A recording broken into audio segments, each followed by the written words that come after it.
Okay,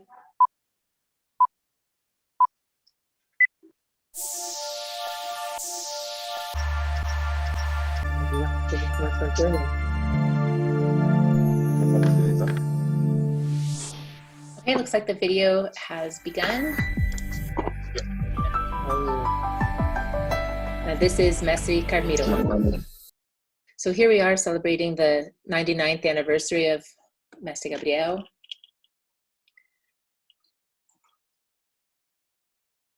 And this moment for me is a very unique moment for me to be able to speak about my experience up until the time when I was 15 years old with Mestre Gabriel, how he raised me. Because it was for me, but also for my brothers and sisters, the same way that he raised me, he raised my brothers and sisters as a father, as a mestre, as a friend. For me to be able to speak a little bit about my experiences with him.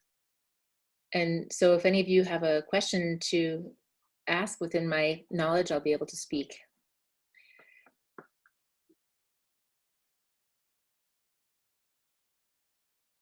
So I'm in the União Vegetal. I arrived in the, actually I was born in the União Vegetal because I was born in the home of Mestre Gabriel and Mestre Pequenina. And I'm one of their children who was born in their home. And now the União Vegetal, which was also born in their home, is now throughout Brazil and in countries outside of Brazil as well. And we didn't know at that time that the União Vegetal would arrive at so many places. And everything that Mestre Gabriel taught us, it was correct, it was perfect.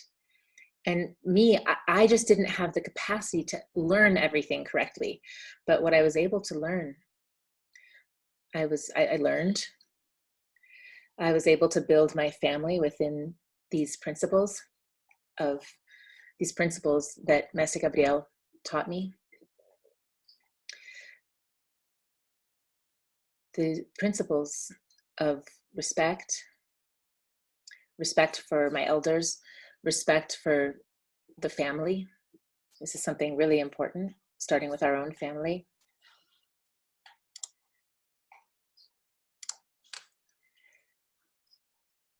And he taught that one requirement for the human being is to have respect. Above everything else, respect. And he had us do the benção. What is the benção? It's the benção in Portuguese means blessing. But what is this tradition of the benção? That the benção has, a lot of people don't think it's important to do, but it is important, the benção. Because the parents are representatives of God on the earth for the children. And so a benção is recognizing the superior. And sometimes when we didn't remember to ask for the benção, and he would say, did you sleep in the same room where I slept? And we would say, no, sir. And he would say, then how come you didn't ask me for the benção? So we would say, bless me, sir. And he would say, may God bless you and make you happy. That's the benção. And so I planted this in my family. When I was 12 years old, he received a complaint about me from my school because I wanted to date a little girl. She was in 4th grade. And he called my attention. He said, look, you little goat, you can't even not pee in your bed and you're already wanting to go and date a girl. And he taught me this, and he said, you have to be responsible so that the day that you get to the age when you're able to date someone, you have to have the responsibility to be able to support yourself. And then when that day comes to date someone, you have to be responsible with just that one girl that you want to date so that you're not after a bunch of other girls as well. And that has stayed in my memory ever to this day. And this has been a foundation for me. It's like the teachings that he gave me are like the pillars. Like when we're going to go build a building, we have to have a large foundation and put in a lot of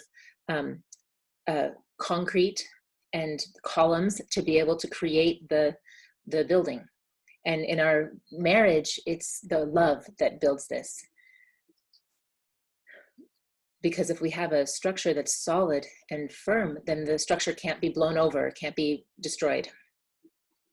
And this is what I built in my life. I never saw him argue with my mother, and so therefore I never learned how to argue in that way. So in front of the children, they never argued in front of us. And so that's what I planted in my family. We never argue in front of the children. This condition, we've planted this. I have 3 sons and a daughter. All of them are married and living well with their families.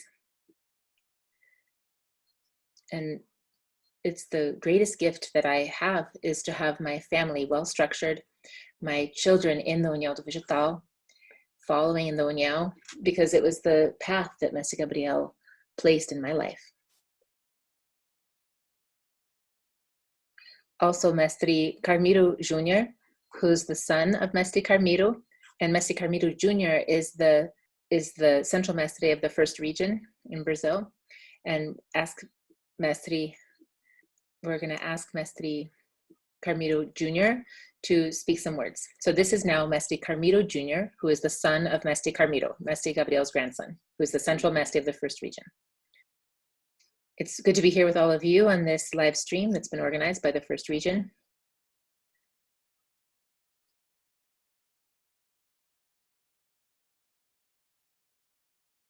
When Conselheira Legina spoke just now about me, I felt like this is important to,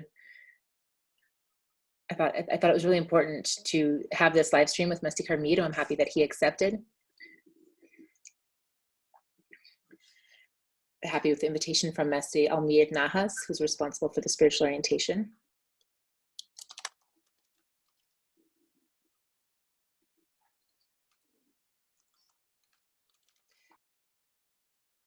And also the DMC of the region as well.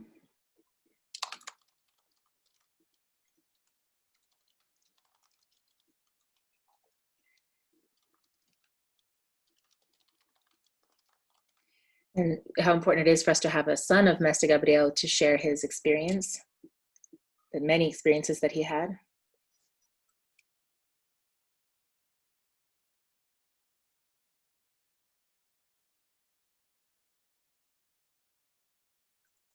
It's a blessing for us to have the son of Mestre Gabriel present here, healthy with us. And I believe that this is something that can be a foundation for our orientation. As for me, this has been a foundation for my orientation in life as his son. So thank you, Mestre Carmiro, for accepting.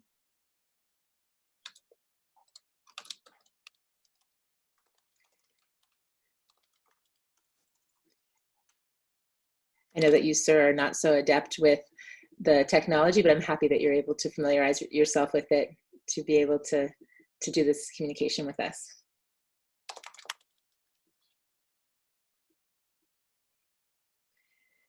And thank you for bringing these good things to us. I hope that you all take advantage of this. And this is a good moment. It's a historic moment for us to be able to have this, for the DMC to be able to register this moment and to have this recording of this event. It's a moment of an important register of this within the memory of the União.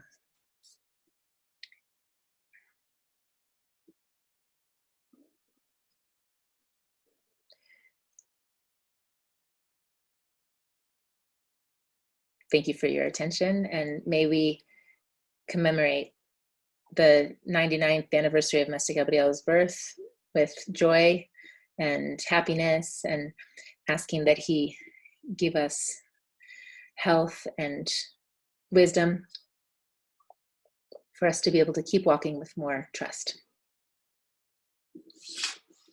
So that was Mestre Carmiro Jr., Central Mestre of the First Region. And Conselheira Legina is thanking Mestre Carmiro Jr. Thank you all for being able to be here with this man who's so special.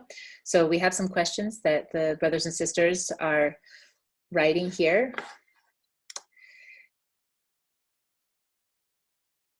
At the moment, we have over 1,800 people who are participating in this live stream. And we already have a bunch of questions that have come in. And so I'm going to begin here with these questions, asking the questions that are arriving here in the chat. Anyone who wants to ask a question, anyone who's wanting to ask a question, just send it in the chat and we'll do what's possible to attend to the number of questions that we're able to get to in the questions. So I'm going to ask one of the first questions that came in.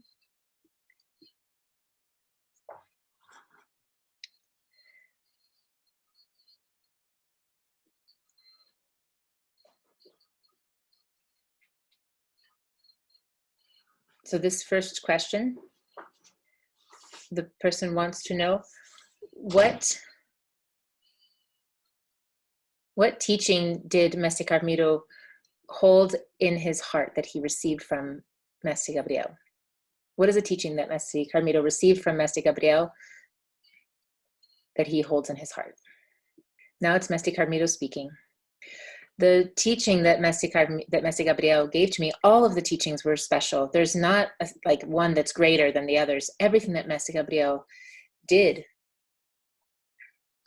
it was all for our good, our well-being, our own goodness. And as he had an objective ever since we were little to raise us well. And he taught us that the way to raise a child is the parents who have to raise the child, not the school. The school is not who educates or raises the child. For example, if he was having a conversation with somebody, we couldn't like walk in front of him or interrupt him or go and stand in front of him and talk to him and so we paid really close attention and we could tell what it was that he wanted based on how he looked at us. So we would be quiet and wait and see what he wanted from us, from how he would look at us. And I consider this a very unique teaching. It serves for everybody. It's respect. The respect above everything. There's a saying, the right of one person begins when the right of another person ends, meaning we respect the time for each person to speak. And the respect for the family is something that we have to have in our objective, is for the families to have respect within the families. And we have to start with our own family for us to be able to respect other families. So this is how Mestre Gabriel said it. He said, if you are doing something bad and someone corrects you, if you like talk back to them, I'm gonna let you have it. And he would really let us have it. So if a child, for example, was if a child is gonna like climb up on something where they're gonna get hurt, and we talk to the child and say, hey, don't do that because you could get hurt, but we're not the child's parents, the kid would be like, oh, you're not my parent, you can't tell me that. And like, God forbid, we could never say that to an adult. We knew that we had to respect other adults, even if they weren't our parents. So I've had this since I was a child, that I always had to respect others. Whoever the person was, this is one of the greatest teachings that he gave me. To know what respect is from a young age, to respect our father and mother, to impose limits, to have limits with the children, ask permission to go out. We can't just like leave. And Getulio, like Jair was already like 20 years old. Getulio was like 22 years old. And when they wanted to go out and, go hang out down at the square down in the town, they had to ask. Getulio would say, Dad, would you let me and Jair go down to the praça, the square? And he would give them a little bit of money, but he would also tell them, oh, it's 8 o'clock now, I want you home at 10 o'clock. Even when they were 20, 22 years old. And if it got past 10 o'clock and they didn't have a good explanation for why they hadn't gotten home, then there was a consequence. We had this respect for Mestre Gabriel because he was such a loving father. He was loving, but he was strict in his discipline. Because the way that we are disciplined, it's important to put discipline in place with the child, so the child becomes disciplined, becomes a disciplined person. Whatever it is that we are needing, we have it through the discipline. And so we need this, the respect within the family. Mestre Gabriel, for a person who isn't in the União do Vegetal, anybody who wasn't in the União who would come to meet Mestre Gabriel, you could ask a person, you could say, hey, did you meet that guy, seringueiro, that rubber tapper, Gabriel? They would say, oh yes, I remember him. He was a man who really respected the family. Even if the person wasn't in the União do Vegetal, they remembered that about him. So it's one of the most important things for the human being, is to know how to respect people in order to be respected, to respect people in order to be respected.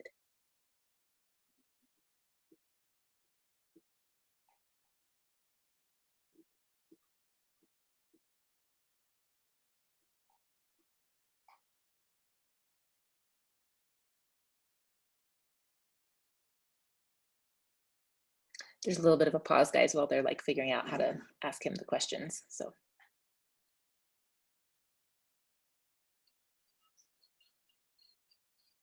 So a person named Marcelo, he is wanting to ask, how did Mestre Gabriel, how did he educate his children in terms of like, how did he discipline them?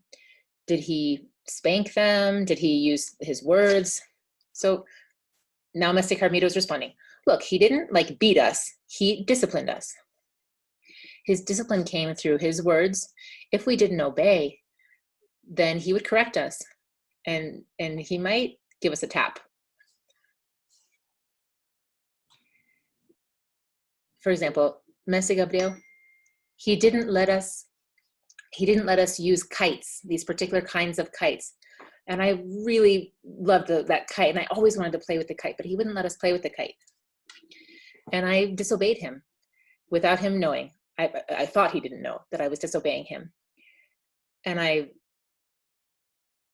got some old glass bottles and I cleaned them really well, and I went and sold them downtown, and then I sold them, and then I used the money to buy a kite.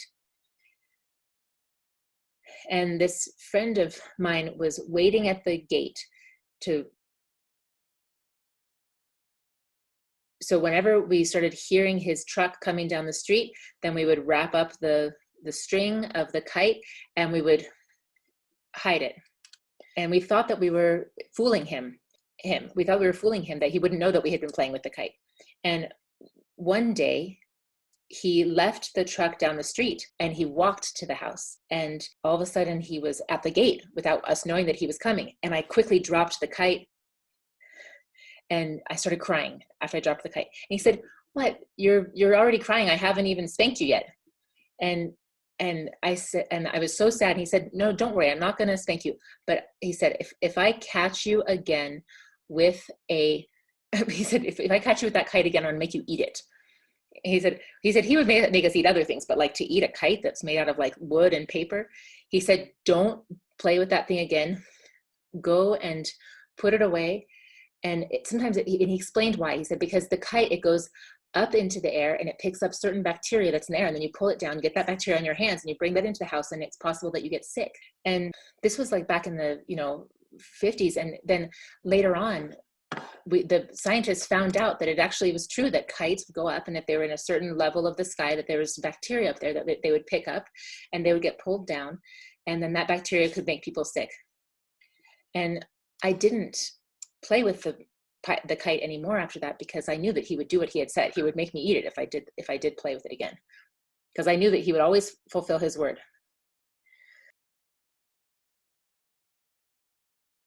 So he would always first tell us with his word and give us like a warning with his word, and then later, if we didn't listen, then he would maybe spank us. So then people are saying, oh, what do you mean the mess that he spanked his kids? He said, I know that he only spanked me the times that I really merited it. I'm the one who merited it. If he hadn't done that with me and been strict with me like that, I could have gone off on a whole other path in my life. So it's from the time we were really little all the way up until the time that we grew. He disciplined me. He might have given me some taps, but today I know that it was a good thing for me. He would say, are you angry with me? And I would say, no, sir. he said, then, okay, then prove it to me. Come and give me a hug. And I would come and give him a big hug. And there were times when I wished I could just, hit him because I was so mad because I had gotten in trouble. But whenever he did this, after I had gotten in trouble, then he would say, come give me a hug. That was so good for me that he did that, even though I was mad. Because now today I'm a father and my children respect me. They call me señor, meaning sir. So they don't just say you, they say you, sir. They have this respect. They don't just say você or tú. They don't have this intimacy to just call me you. And they call their mother señora, like you, ma'am, right? So they say sir and ma'am for the parents. Today, for example, you go and talk to a person, and a brother of the União do Vegetal, and you're having a serious conversation with the person, and then here comes their child, their little kid, and the kid starts climbing all over his dad while you're trying to have a serious conversation with him. And that's not how we learned. With Mestre Gabriel, we learned that if he was having a conversation with somebody that was serious, then we weren't to go and interrupt and try and climb all over him. When he didn't want us in the room because he had to have a serious conversation with someone, there was a code word. He would say, go make some coffee. Go help your mother make some coffee. So we would go into the kitchen and we would put the water on we put the water on for the coffee.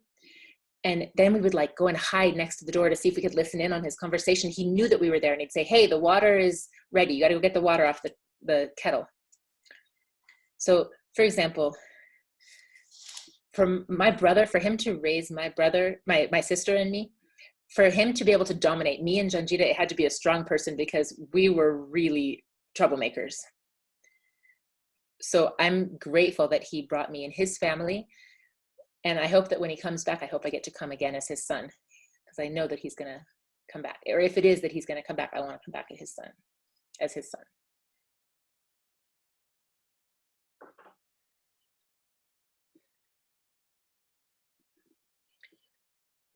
So another brother is asking if Mestre Gabriel, was he always serious? Or did he also play games and jokes? Did he tell jokes? How was Mestre Gabriel? Mestre Gabriel, this is Mestre Carmiro responding. Mestre Gabriel, people would think a person has to be as serious as a bull, but he wasn't. He would tell jokes. And we don't have any photos of Mestre Gabriel laughing or smiling. We don't have it in the photos, but he was laughing and smiling all the time. He would teach people through his jokes. He would play with people, and it was a joke, but it was a teaching. One day, Mr. Sidon was there at our house, and there was a dog that we had. His name was Bosky, and the dog went in front of Mestre Gabriel, and he said, he made a joke about the dog that can't really be translated, about the dog's tail. Is the dog from the head to the tail, or is it from the tail to the head? No, he said, no, you can't really say it's from the tail to the front of the dog, or from the front of the dog to the tail. It didn't make any sense. And he just started laughing. In all these situations, he would start laughing. And then later on, close to 11:30, close to 11:30 in the session, people would start maybe saying something or laughing about something. Not lot of laughter, but they would start laughing a little bit near the end of the session, right close to the time of bidding farewell to Cayano. And it was okay with him that there was a little bit of laughter at that time, close to the end of the session.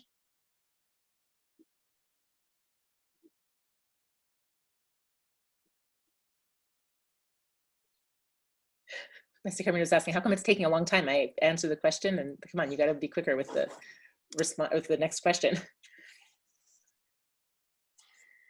She's having a hard time with her microphone, so she's taking a long time to get on each time.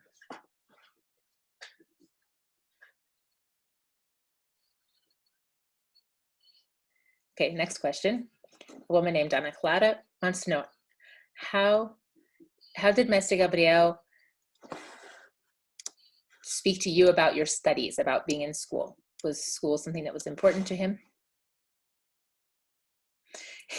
M.Carmiro said, hold on, everybody, I have to drink here this tonic that's my prevention against coronavirus, which is Coca-Cola. So I'm going to drink my Coca-Cola and then I'll answer your question. Okay, so with respect to our studies, he put us in school. He made us go to school. When we got into Porto Velho, he enrolled us in school. Twice a week, he would come to us twice a week to check on how our school was going.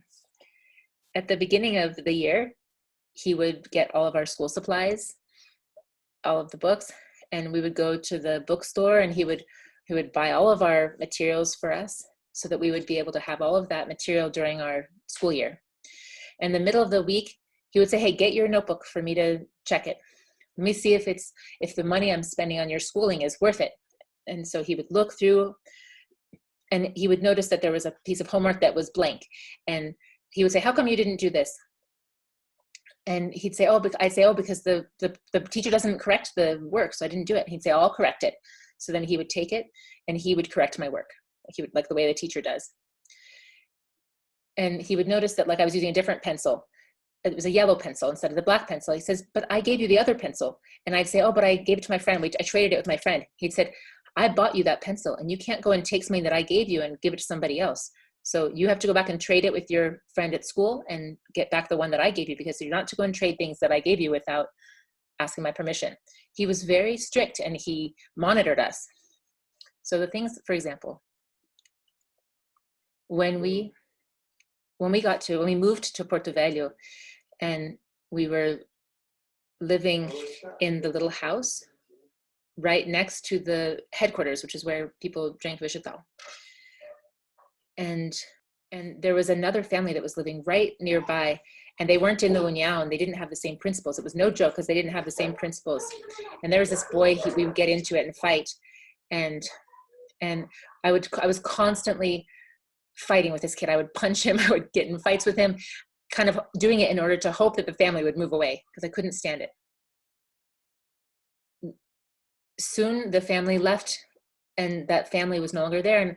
But I was already really into beating kids up. And so I would like cross the street looking for someone to get in a fight with. And there was a woman named Maria Bobuleta, and there was a woman,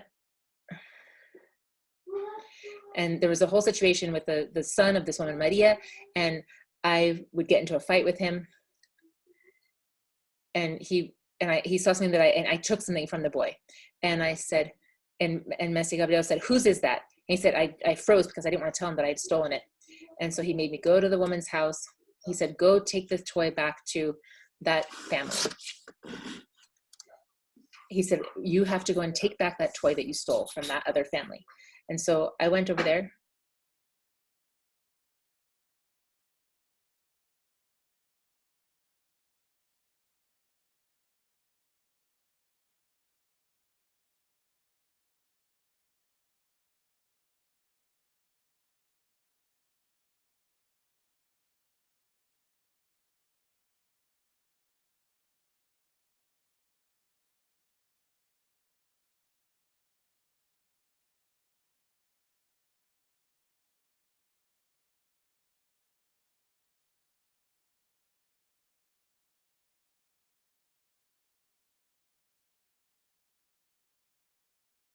Okay, so M.Carmiro Gabriel told me to go back so I had to go, and I knocked, and I said, I have to bring back these toys that I stole.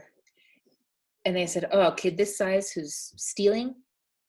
And I looked up, and the woman was there, and the woman didn't think it was necessary for me to go and return that thing and say that I had stolen it, because it was not just a kid, just, you know, it's just a toy. And M.Carmiro Gabriel was across the street, and the woman called across the street to M.Carmiro Gabriel, said, oh, why are you doing this with your kid, making it just so strict with him? And he said, oh, I'm teaching him how not to be a thief.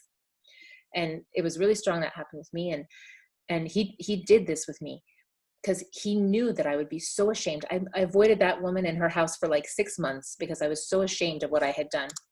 And the woman would say, oh, and today, if somebody were to do that today, they would say, like, oh, you traumatized the child.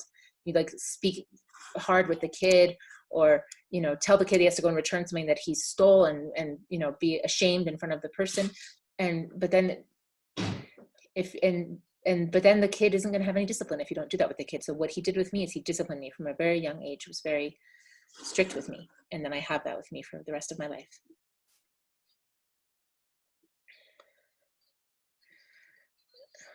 Another question.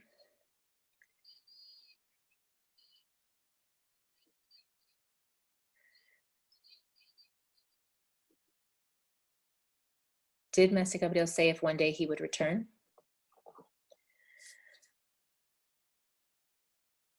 Look, this is Mestre Carmiro responding. Yes, he did speak about his return, but I can't say it here. And this is even limited in sessions, so I can't even say it in some sessions, because sometimes people hear this and they start talking about it, and then people could maybe think that the União do Vegetal isn't being well taken care of.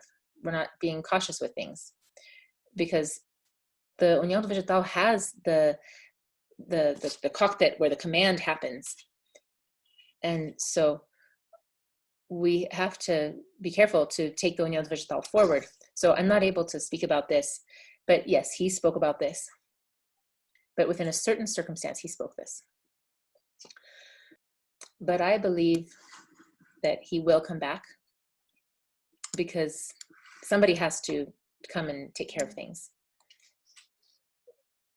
And we have to train and give capacity to our young people, because tomorrow the União do Vegetal is theirs, the youth. The União do Vegetal will be theirs.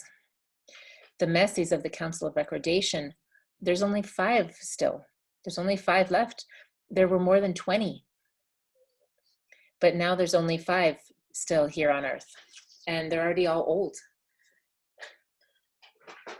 But fortunately, they're all lucid and have a lot of knowledge. Let's take advantage and learn. And learn in our consciousness. And there's a lot of mestres who are just mestres of the drawer. They're just a mestre in the drawer because they have a little drawer and they pull out their pen drive, they put out their little recordings. No, we can't have it in the drawer. We have to have it in our memory. We need to record in our memory the teachings. And sometimes when we have the recording, the memory recorded of the teachings in our memory, then we're able to bring it in the right moment.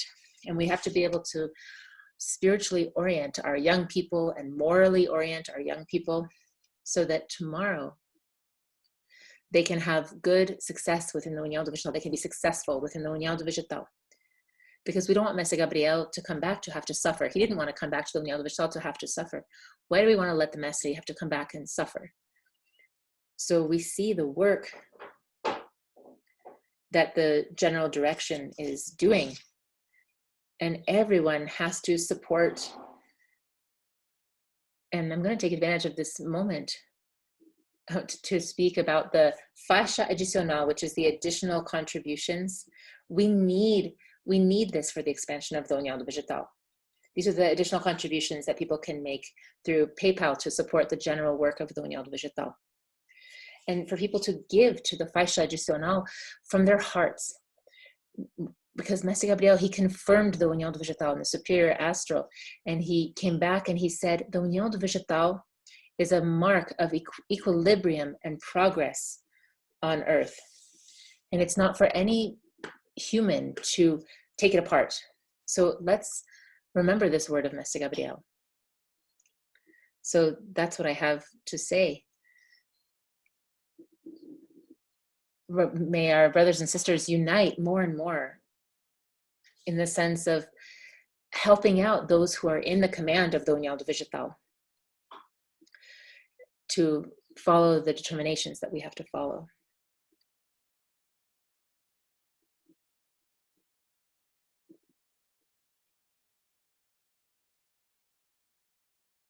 So another question. The question was, how did Mestre Gabriel teach his children in terms of the use of the word?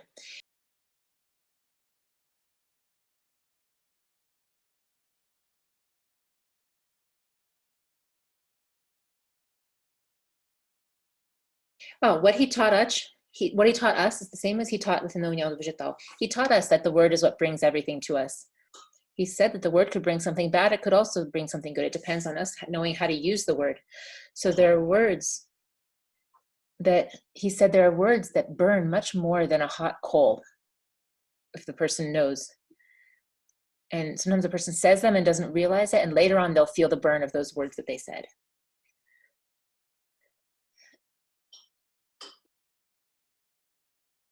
And sometimes we didn't feel it, that we had caused that burn, but the person who received that word felt the burn of those words.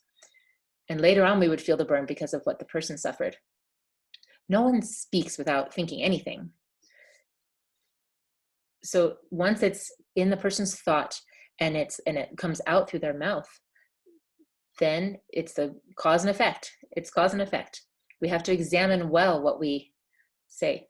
When we're still young, and I'm still young spiritually, but when we're young materially, like in our body, when we're still young, the word, what we say is like whatever comes into our head. And a lot of times because of the words that we said, we would, get in trouble because of our words. But as we grow up and we get to know how to, the way to use the word and the mystery of the word, when we start to get to know the mystery of the word, then we see how good it is for us to use the mystery of the word. So there are words that we say in our everyday life because we're accompanying the people outside of, because if we were to really speak with the mystery of the words to people that are outside of the Unyal, they'd think that we were kind of nuts if we would speak that way. But we have to speak consciously, because if we speak unconsciously, then the words aren't going to be very effective for us.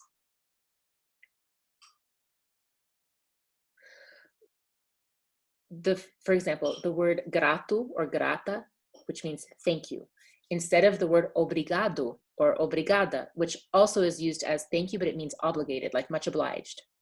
So where does the word obrigado fit? Fits with a person. So, hey, can you lend me 1,000 reais and I'll pay you back in 30 days? And okay, I'll lend the person 1,000 reais. And 30 days, and the person spent those 1,000 reais, but the person has to pay it back because he has to honor his word. 30 days have passed, and his person has to, the person comes back and he pays and he says, obrigado, because he says obrigado because he was obligated to pay it back. He didn't say thank you, he said obligated, like obliged, because he had to pay it back. But if the person really has gratitude, then they say grato, which means thank you with the sense of gratitude instead of obligation. The next question from a young person in Salvador, Bahia. She wants to know if Mestre Gabriel spoke about the merit of you, sir, of being his son. Did Mestre Gabriel speak about you having the merit to be his son? Look, Mestre Gabriel, did he speak about this to me? No, I think he didn't tell any of us specifically about the merit. He didn't tell us oh, you have the merit of being born as my child. I'm the one who sees that I have the merit to have been born as his son, me, my brothers and sisters, because I think those of us who are his children, it's not the first time that we've come with him. Me, Getulio, Jair, it's not the first time, Janjira, that we've come. We may have come accompanying him from the time of Mestre Agora, but that's enough that I can say about that.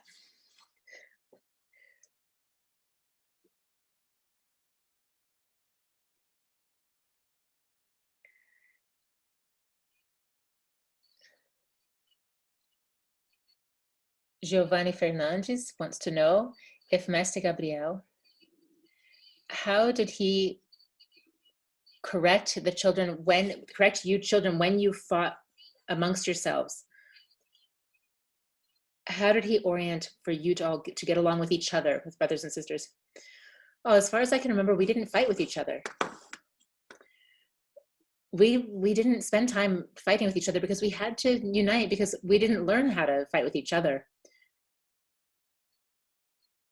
Always, for example, it was always union. Respect the younger one had to respect the older one. That was how our procedure was in our family.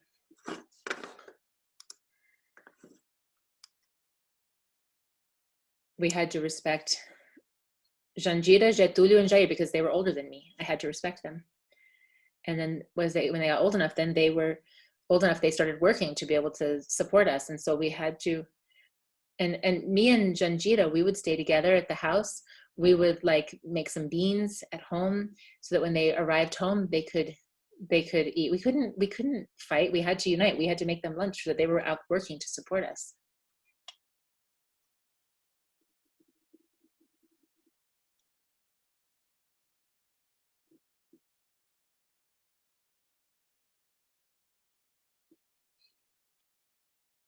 Okay, another question. How can parents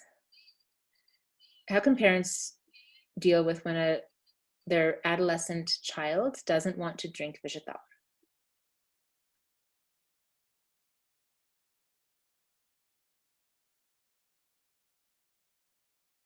Look, I'll tell you what I did with my son. So Mestre Gabriel, he used to say, today you're all going to drink vegetal. And we would never say to him that we didn't want to. What I wanted to do, what I wanted to do was like, if I had will to do something, it was like to eat or to drink or to go to the bathroom.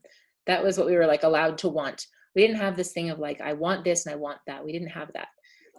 So we never disagreed with him. When he said that we were going to do something, we never disagreed with him. But I'll tell you what I did with my son. So he wasn't a teenager yet. He was 8 years old. My son was 8 years old. My son Leonardo, who's now a representative mestre at Núcleo Caminho do Mestre. When he was 8 years old, he knew that drinking vegetal was of a person's free and spontaneous will. And so in early afternoon, I said, Leo, go take a shower and get ready because we're going to go to the session. You're going to drink vegetal today. And it wasn't every session that he came to, but every once in a while I would call him over for him to come to the session. And he would say, Dad, I'm not going. I want to watch TV here with my cousin. I'd say, no, go and get dressed and take a shower and you're going to come to the session. So he took a shower and he got dressed and he said, Dad, can I speak with you, sir? And he said, yes, what would you want? And he said, Dad, drinking vegetal, doesn't it say in the document that it's within a person's free and spontaneous will? And I said, yes, it is. So then why is this? And I said, yes, son, it's my own free and spontaneous will for you to go. I'm the one who has the free and spontaneous will as your father. Sometimes a child will like talk back to their parent and we see the parent just like, no, making excuses for their child. And if the parent just makes excuses for their child, then they're not going to be able to have any order anymore in the family. So we have to start educating children from very young, having order with the children, because then they start developing a taste for it. They start developing a taste for having the respect.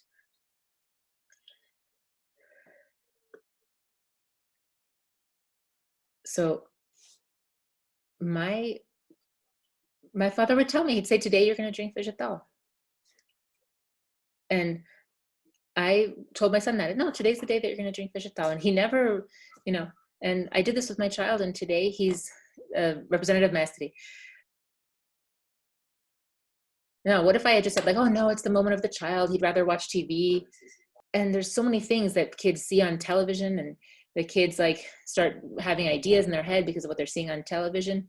And they start like having their own thoughts, and they think that old people don't know anything and they want to do their own things from their own ideas. So we have to be really careful with our children. We have to be really careful with our kids so that later on we're not crying over them. Because if we don't put the order of our children when they're young, we're not going to be able to do it when they're older. But the person says like, no, but it's only a little kid. Like, yeah, that's the time to have the discipline with them when they're little so that they grow up with it. So for example, to be careful with the company that he keeps. I did this with my son, to be careful with who he was hanging out with, who his companions were.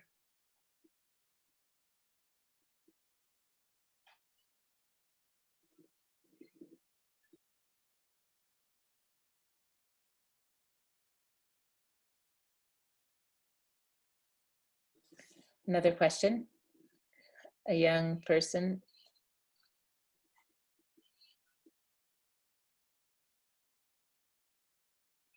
is asking if Mestre Gabriel had any child that he had to, did he have any children that he had to like give more attention to or treat in a different way?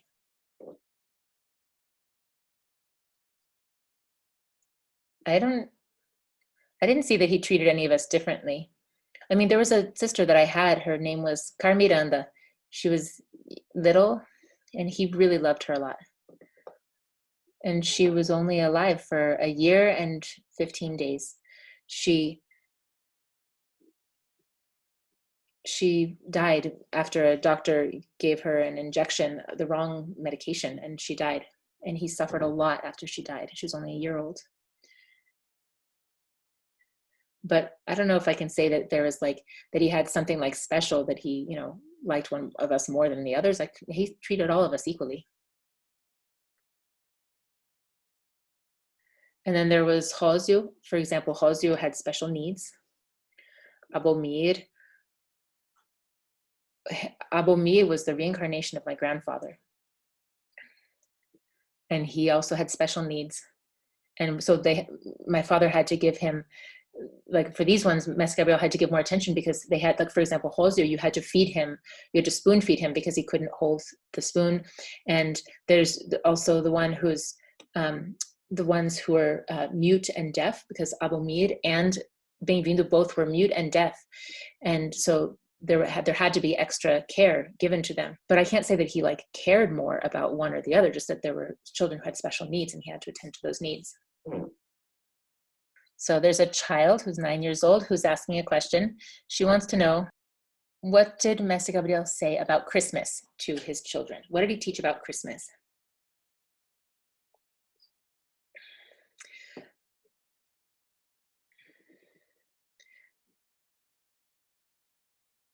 Mestre Gabriel, I don't remember him speaking much about, specifically about Christmas. I don't remember him saying anything about like Santa Claus or anything like that to us. But this little girl who asked this question, she's at Núcleo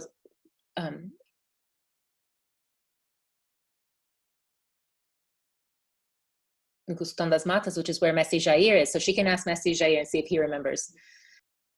He never said anything like, oh, Santa Claus is going to give you a present. He never said anything like that. He didn't like try to fool us from the time we were young, telling us about some kind of Santa Claus. He only told us the truth.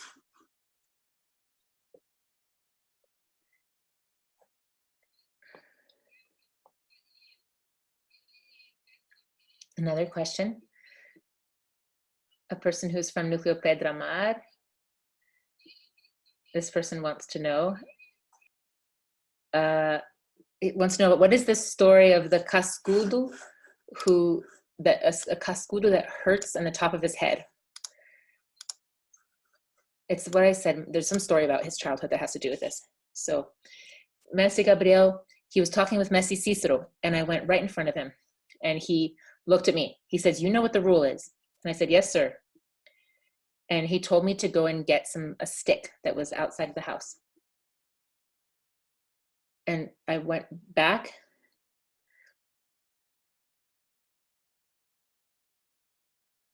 And it's almost like a noogie on the top of the head, like with the knuckles on the top of the head. He did that on top of my head. And it hurt. But he had told us not to be like walking around in front of him while he was trying to have a serious conversation with somebody. And so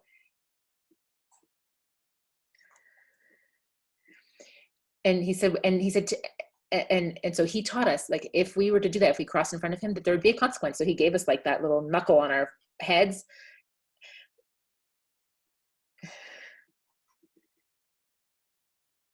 Oh goodness, now he's singing a whole children's song that I can't translate. And he would say, he would sing a whole song, and then the kid would go and sit in his corner and be happy after he heard the song.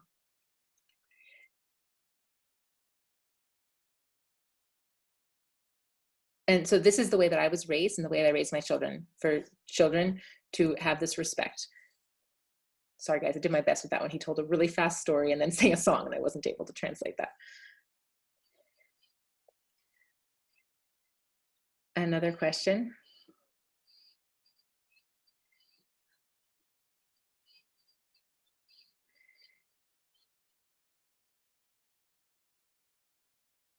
What did Mr. Gabriel say about the importance of the family to the children? And it's the same thing that I've been saying. It's that the family is important. It's that which I've said.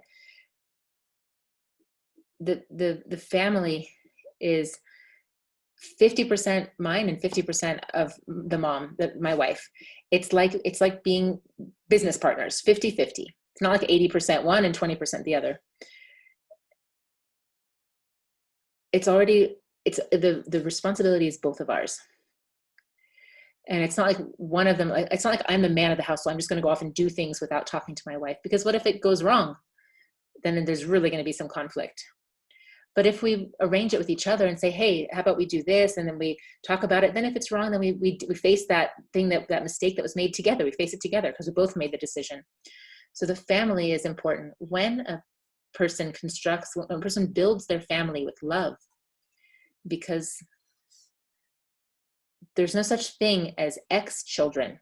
There might be an ex-wife or an ex-husband, but ex-children don't exist. So when we have our children, it's for us to be together eternally. We're not to be spending time fighting. I never saw my father fighting with my mother. If there was something, they must have hidden it really well from us, because I never saw it. There was always love present. When he arrived home, it was that joy of him arriving home. And sometimes she'd be making lunch and he would arrive home from work, and he would put that song on from Marinés, that song, the one that talks about the pica-pau. And he'd start dancing with her in the kitchen. She'd be like, no, stop, I'm trying to cook lunch. And no, come on, let's dance. And he would dance around the kitchen with her to the song. So the family is important when we build our family with love. The family is everyone together. And the family is to live all together when they're young. It's to be all close together. When we build our family, it's for us. And even when a young man leaves the home of his father to go and build his own father, then he moves on. Because that's how love is built, is from one family to the next family. The way that I raised my children was very strict, because I said to my sons, if you mess with a girl, she might be ugly, she might be missing teeth, but if you mess with her, you're going to marry her. And today, some guy, he's 17 years old and he's already talking about, like, I'm hooking up with this girl, I'm hooking up with that girl, this whole thing of the ficando was like hooking up. And the guy gets her pregnant, the teenager gets the girl pregnant, and then the guy's not even responsible, and the girl has to go and raise the child. And then they don't even get married. But in my family, that's not how it is. If somebody gets pregnant, they have to get married. Because we teach the importance of the family. We have to raise our children. If it's a daughter, I say to her, preserve yourself until you find the man that you want to live with. And you have to be careful, because some girls don't take this care. Choose a person. Choose a young man who has character. Because there's a lot of young guys out there. And there's a lot of girls, they're looking for the guy who's hot, and he's, all buff, and they've got this whole thing in their head about what they're looking for in a man. But no, if we're seeking to raise a family, we have to get to know the person, get to know them, and vice versa. The girl has to get to know the guy, and the guy has to get to know the girl. And so that they know each other when they go to live together. There's some that just, like, they start sleeping together right away, and before they even have commitment. That's not right. So to find a way to live our life with our family united. Thank God I have nothing to complain about from my parents, from my brothers, sisters. Each of us has our families that we have built from the family that we came from.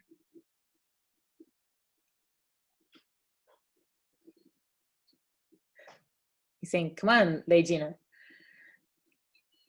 Okay, next question. Mestre, can you speak about the time when you were a child living in the Seringal in the rubber tapping region of the rainforest? How was Mestre Gabriel during this time, this period of time when you guys were little and you were living in the forest?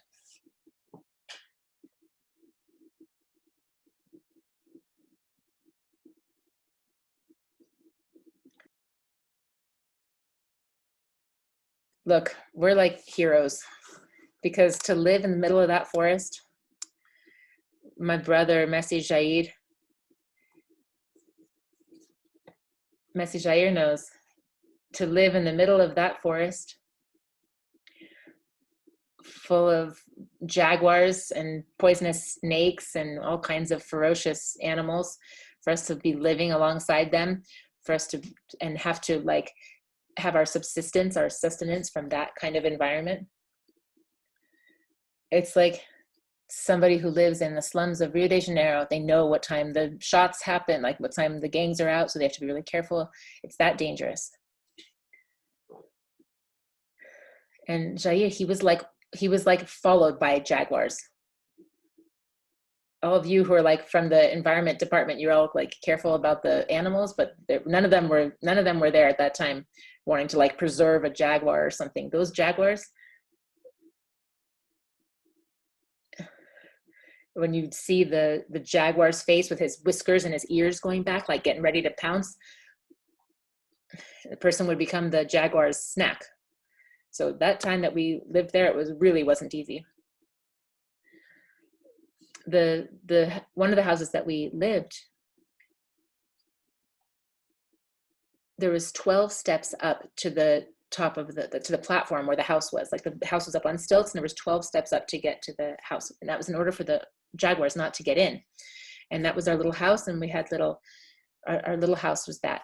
And we would have to, and my father would leave at 4 o'clock in the morning onto the trails to harvest the rubber. 4 o'clock in the morning with a little cap on their head, like a little cap that had a candle. And if there was like a jaguar, something could have happened. And my father would go out, my mother would go out, my older brother would have to go out. All of this to be able to sustain our family and to be able to one day recreate the União do Vegetal. And then as soon as he found the Vegetal, he really wanted to then leave the Seringal, the forest, to be able to come into Porto Velho. So our time that we spent in the Seringal, I liked it. I thought it was really fun, but I also think it's better here in town. I think it's better here in the city. There, it's a good place for us to go and like spend a week and then come back. But to live there, like the way we lived there, for us to be we'd be trying to sleep and we'd hear like the growl of a jaguar like right outside. It's really not easy. And we had to live out there. We didn't know how long we were going to be there.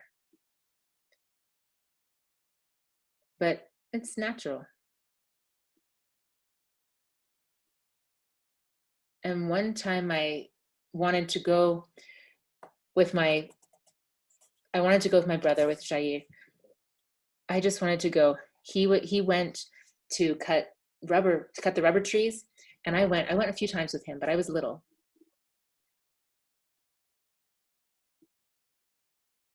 So another question. He wants to know, what did Mestre Gabriel teach with respect to prayer?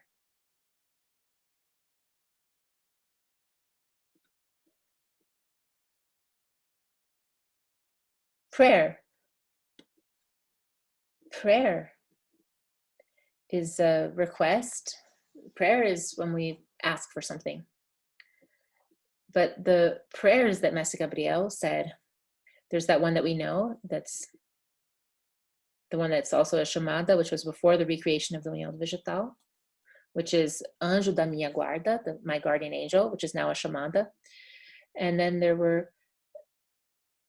was just 2 times that there was a time that he was healing a hemorrhage that Janjira had, which was bleeding. And there was another one when my other brother fell from a tree. But that prayer he made in silence.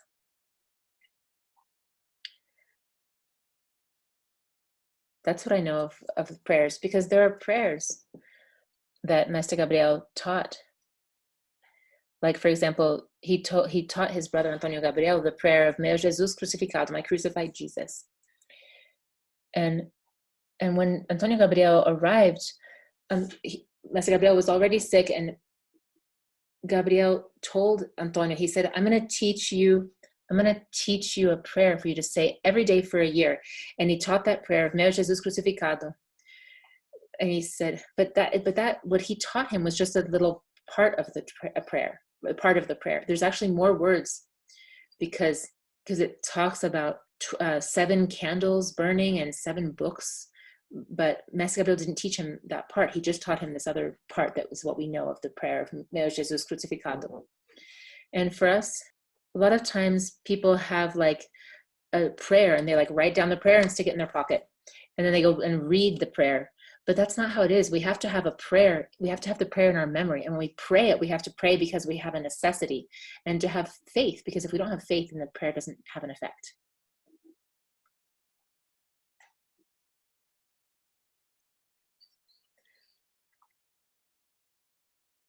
Another question.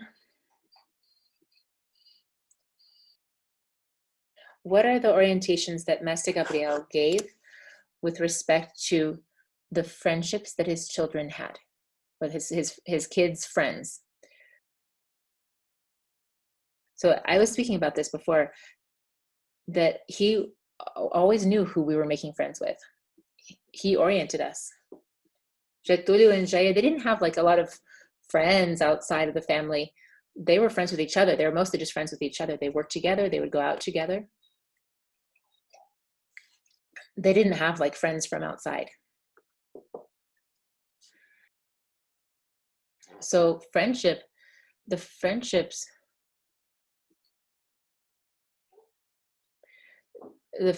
that we had, there were some times that I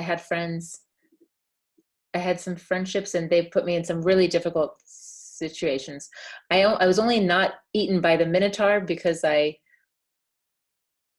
escaped from the labyrinth, like pulling myself out of those friendships, because people that had bad influences.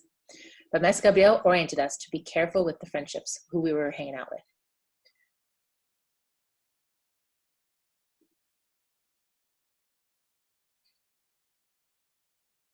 There's a child from Núcleo Mestre Pequenina who wants to know if Mestre Gabriel taught a prayer, for saying before going to sleep. It's a child asking.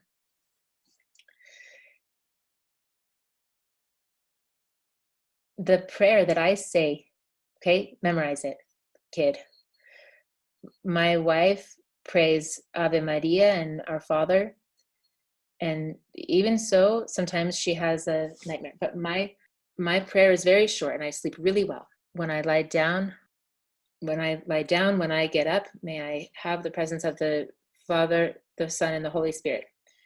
And sometimes a person spends half an hour praying, and I've already been sleeping for half an hour, so that person's still praying. I just say a really short prayer, and I don't have any nightmares, thank God.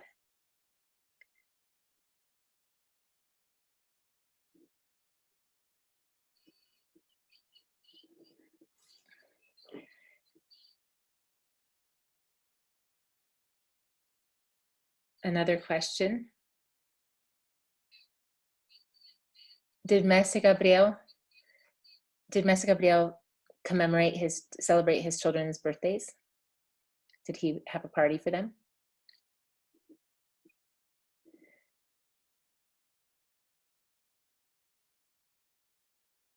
Not that I remember. There would be like a little manioc cake in the afternoon, and we would eat it and we'd be so happy. But there wasn't all this thing of like a bunch of people singing parabéns, singing happy birthday. We knew the date of our anniversary, and there would be like some kind of little special food for us, and that was it. It was just our family. Next question.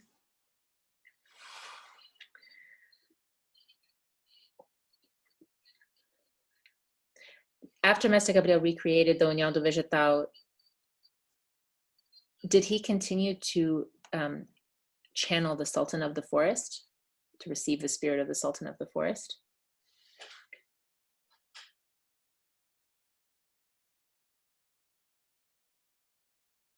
No. The response, no. The Sultan of the Forest, he came once, and then the second to last time that he came was to cure a cancer that I had.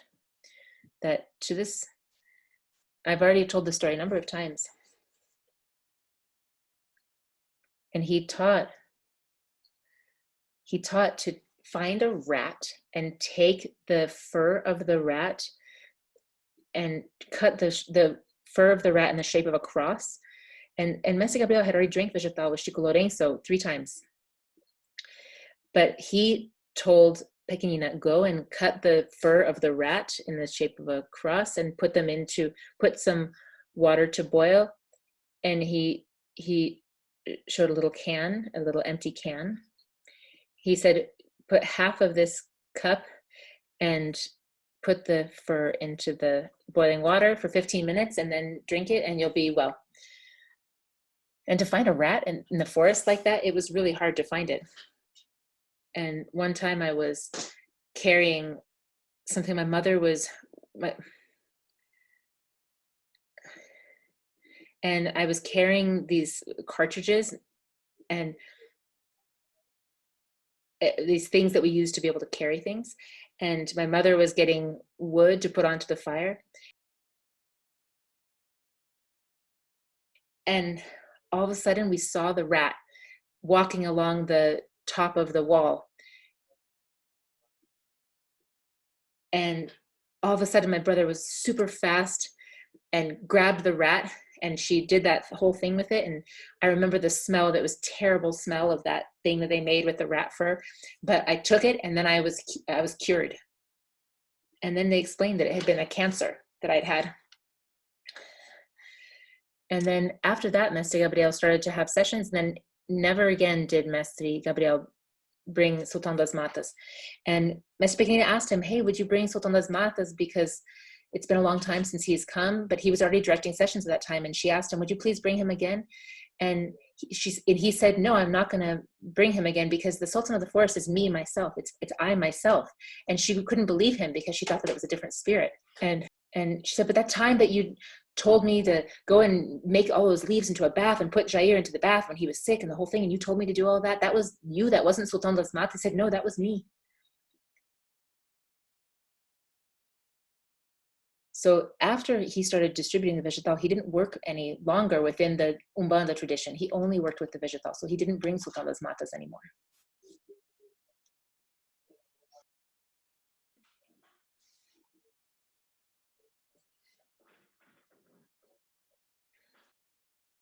Another question.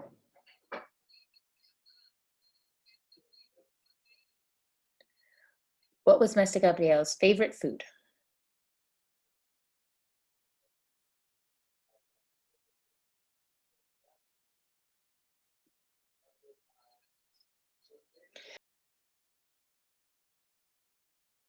The food that Mestre Gabriel ate, the food that we ate, it was rice and beans and meat. There's people who say, oh, you shouldn't eat meat, but Mestre Gabriel ate meat. There was only a period of time that he stopped eating meat because he had to have his teeth pulled and he couldn't eat the meat without his teeth. The person stops eating meat and they're vegetarian, and they're way behind in their evolution. They think that they're all advanced. So Mestre Gabriel, he ate rice and beans and meat. So the things Mestre Gabriel really liked, he liked rapadura, which is like brown, it's like hard brown sugar, and jackfruit and pineapple, and macaxeira, which is like manioc.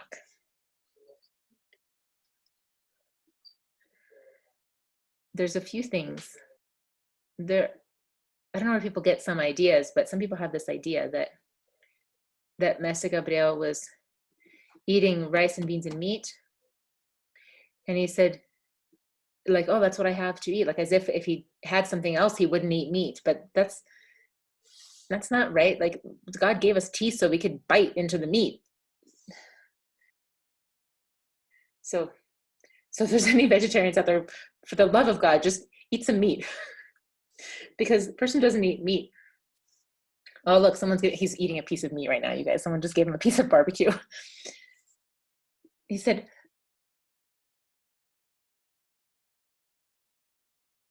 the organ that goes and asks somebody, can you help me in my position as organ? And the person who's vegetarian is like, oh, you know what, consellera, I'll think about it.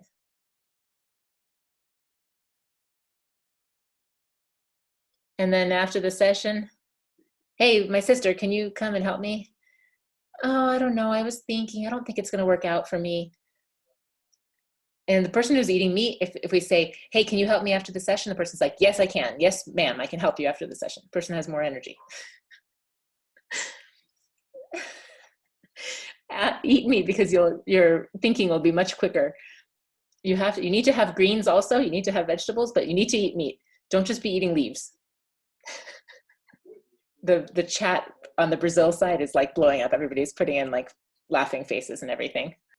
So the person is saying, it's not going to be possible for us to attend to all of the questions that were asked. At this moment, we have over 3,000 people. There's over 3,000 people watching right now. And then there's many, many questions. So it's not going to be possible for us to get to all the questions.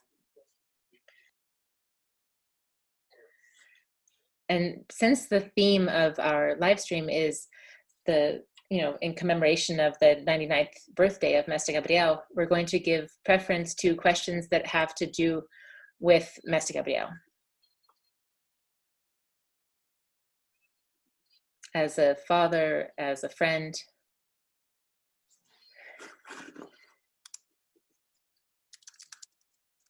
So another question.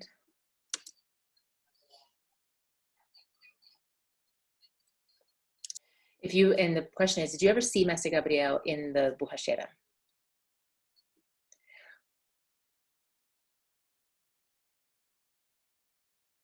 When I see Mestre Gabriel is when I dream about him. There's people who talk about, oh, I'm always dreaming about Mestre Gabriel. The person's really vacillated. Because when Mestre Gabriel appears to me in a dream or within the Borrachera, within the vegetal, it's because something really strong is about to happen with me and he's coming to orient me. So I'm not always like seeing him all the time. But syntony or harmony with him, when we get into harmony with him, alignment with him, then the alignment that I have with him, I seek some counsel and orientation. I enter into a harmony with him and I feel him. I seek his presence in my memory, in my consciousness, in my memory, for me to be able to be more conscious of that which I'm asking. It's not just random, like any old time that I feel him. It's very intentional. Can you speak about a time that you drank alcohol, and what's the orientation that Mestre Gabriel brought with respect to the use of alcohol?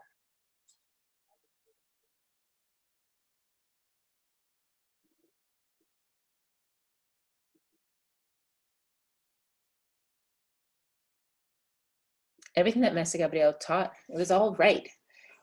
It's just me, I didn't have the capacity to learn it all. So, for example, I went and drank alcohol. So I drank alcohol one time. I was like 6 or 7 years old. Me and Janjita, we snuck it. And I went into like a,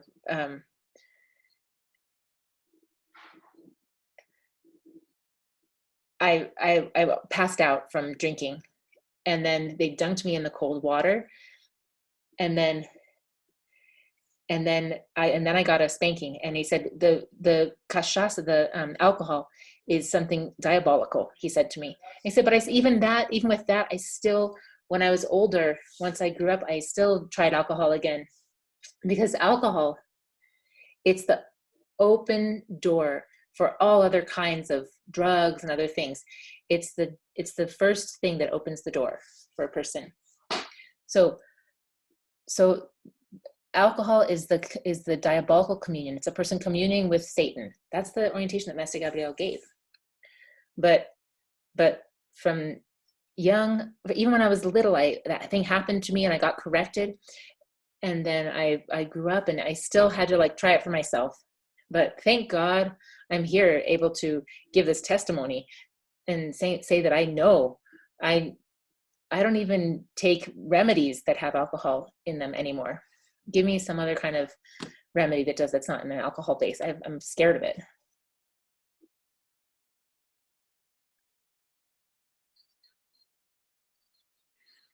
Another question.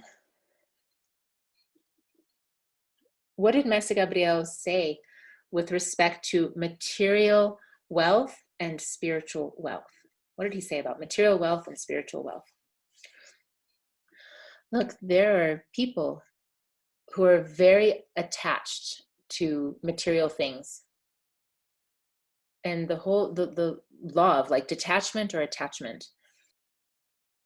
And Master Gabriel, so Roberto one time, he came to our house and he said, Mestre, I brought some lottery cards here for us to play the lottery.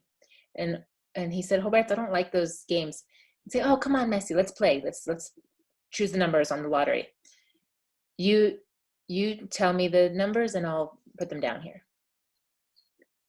And then they started naming the teams, like which teams were going to win. The Bon Suceso, between this team and that team. Oh, it'll be this team. So he would say like this team or this team, and I would say, and then the master would say this team, right? And there were 12 games like that you had to guess who was going to win the 12 games. And Roberto, he filled out the whole little lottery card. He said, oh, and Gabriel said to him, oh, if you win, it's your luck. And then on Monday, Roberto came. Master Gabriel was lying down in a hammock. Roberto came around 4 o'clock, and he used to come in the afternoons a lot. He came there and he said, Mestre, that card, and you were telling me that which teams, and I was writing it down. That card won.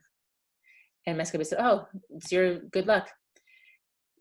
And I said, but Master Gabriel, but I didn't go and get the prize. And he said, and Master Gabriel said, no, and Roberto wanted me to do another one. I wanted Master Gabriel to do another one. He said, no, I'm not going to do another one because luck is something that's like, if you don't take it when it, success is like, if you don't take it when it's right there in front of you, it's going to get away. That was what he responded to him. He said, but he said, wealth is peace. Wealth is peace. It's not this material stuff. It's peace. Master Gabriel, he was a businessman. He had 2 brick mills. And actually he had 3. There were 3 different brick mills that he owned. He had 3 brick mills. He had employees. And he paid all of his employees every 2 weeks. He never was late in paying them.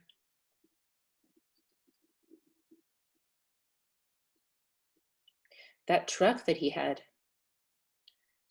the truck that belonged to Master Gabriel, there are people who said, some people say, oh, we bought that truck for Master Gabriel. Some people said they bought that truck for Master Gabriel, but that's not true. They took him to see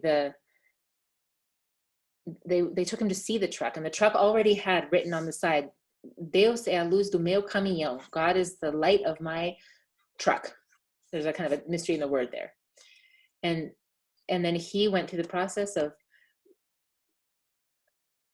borrowing money to be able to buy the truck. And when he got to the day that he had to pay pay back the loan for the truck, he said, today's a special day for me because I managed to come up with the money to pay the loan.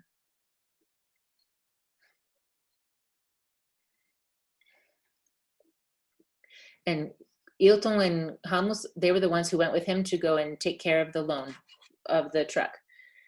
And the 2 guys that were with him, and the two friends, Ilton and Homos, they said, oh no, sir, you don't have to pay the loan because we went and paid it for you and because we want to give it to you. And Mestre Gabriel was really like tired of that. He was like, what? You can take that truck for you guys, because that's not my truck. You guys bought the truck. They had to pay off the whole truck, and they had to pay for the truck, and then he went paying them the loan back, because he only would have the truck if he was the one who paid for it. He wouldn't accept it for them to buy it for him. So he paid the truck all the way off. When he disincarnated, there was just one payment left for him to pay back the loan on the truck.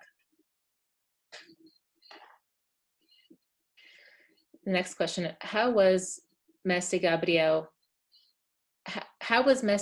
as a companion, as a husband? How did you see him as a husband of Mestre Pequenina?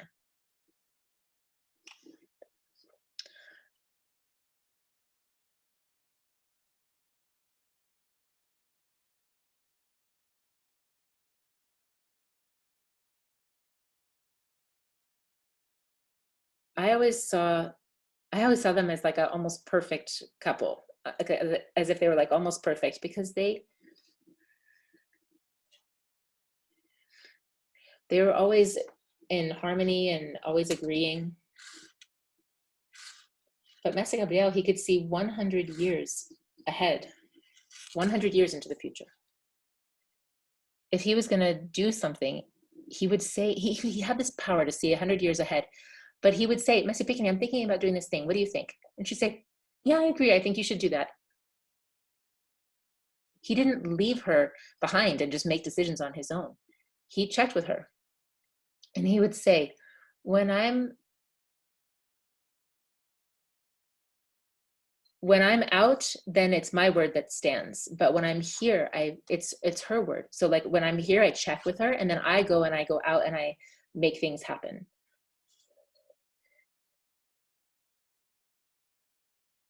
There wasn't like arguments or like talking back to each other.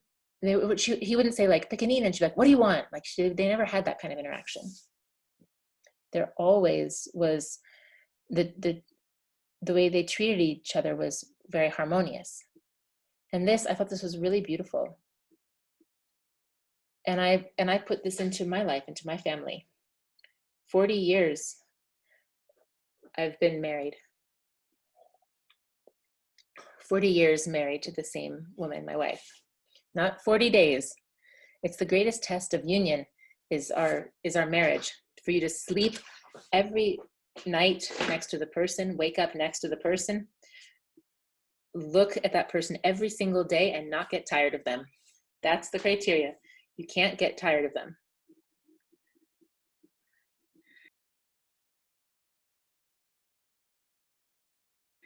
And my father, he only didn't live 40 years with my mother because he died when he was 49 years old.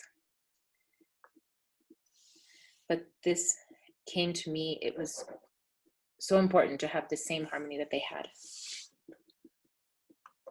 That harmony, I've put it into my life. Sometimes, I'll tell a couple of stories here. One time my wife was doing things at the sink, and I like have this, caboclo way. And I started like tickling her ribs, and she was like, oh, go find something to do. And I'd go into the living room and watch television, and then she'd say, and I'd say, oh, something's there's like stuff coming in through the door, and I'd say, oh, just go close the door. We would like joke with each other. There wasn't like discord. It was just us laughing at each other. She'd say like, oh, go watch TV. And I'd say, oh, go close the door over there. And we would kind of say it jokingly.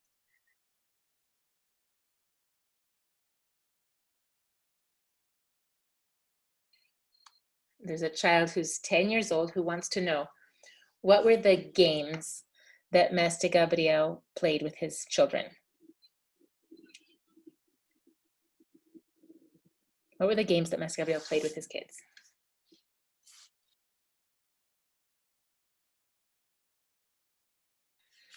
Okay, games. One of the games that he played with us, he was always, even in his games, he was always teaching us. So for example, after lunch, I would go to school. Janjita and I, we would we would go to the same school. After lunch, he would say, if you and Janjira can pick me up off the ground and without leaving any part of me still on the ground, I'll give you each a coin. And that whole little container of honey, I'll give you that. He pointed up to the little jar of honey. So I'll give you that whole jar of honey for you to eat. We love that honey. So he would lie down on the ground, on the floor, and he was like attached to the floor. And we would try to pick him up, and he would get all soft and like limp, and we wouldn't be able to lift him up off the ground. We were pulling on him, trying every possible way. We couldn't get him off the ground. And then we would go and take a shower and come back and ask for his blessing. And then he would say, look, you guys weren't able to lift me up off the ground, but I like that you tried. I like that you tried really hard. You were struggling and you tried really hard to lift me up. So I'm going to give you the cruzeiro, the coin.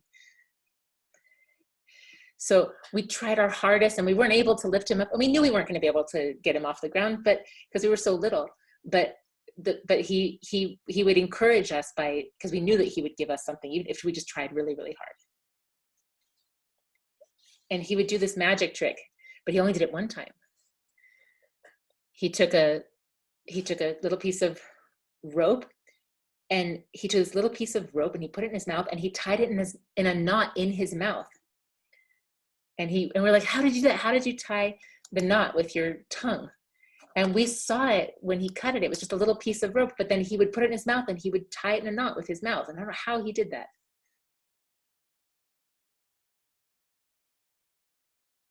He said, hurry up, Lage, because I have other things to do. Ask the questions. Okay, the next question. Did Mestre Gabriel speak about his own childhood? What did he say about his childhood to you all?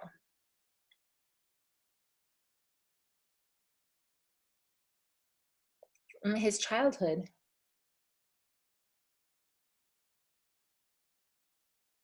He told us the story about the birth that he assisted when his sister-in-law was about to die, when she was in labor, and he came and he helped the child to be born. He told us that story. And he talked about this man who had a scale, this guy Manuel who had a scale. And the man was waiting to send the scale to Salvador to be fixed because it was broken. It was used in the shop and he needed the scale.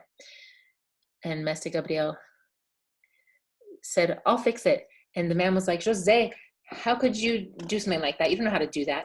And he took the whole scale apart. And he said, do you know what you're doing? He said, if I didn't know, I wouldn't be messing with it. And the guy wanted to see.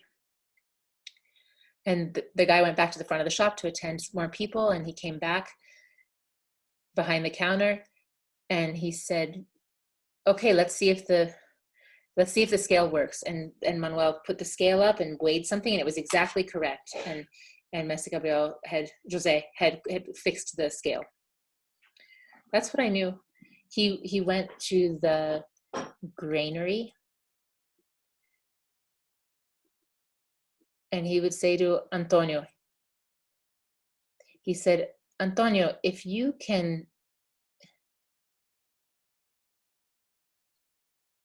he said he would give him like a stick and say, try to hit me with this stick. And if you can, and they would try to hit him with the stick and they couldn't because he was so agile, he would jump out of the way. And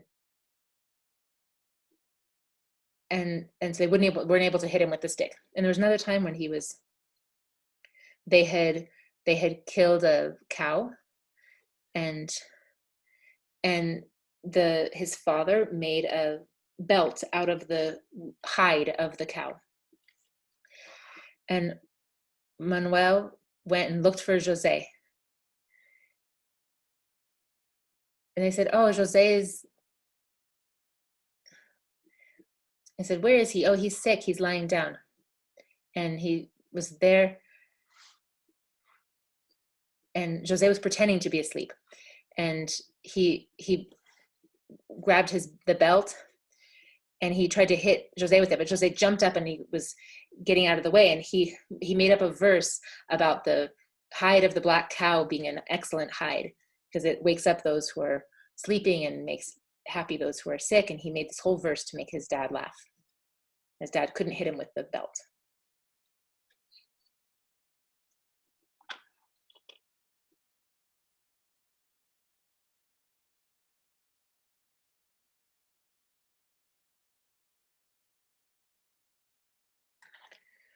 Did Mestre Gabriel talk about the way that his parents raised him?